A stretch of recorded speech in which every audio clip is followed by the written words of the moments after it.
Why does God require that we wait? The Bible reminds us in Isaiah chapter 40, verse 31, "But those who wait on the Lord shall renew their strength. They shall mount up with wings like eagles. They shall run and not be weary. They shall walk and not be faint."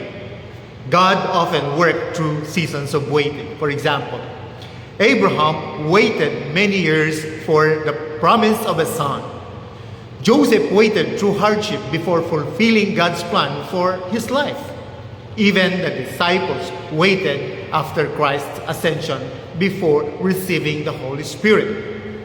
God requires waiting because when we wait on God, we learn to trust His timing rather than our own. What feels like a delay may actually be His loving way of protecting and shaping us for something greater.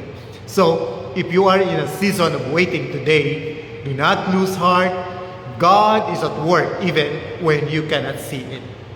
Sometimes the greatest growth in our spiritual journey happens not when we receive what we ask for, but while we are waiting for it.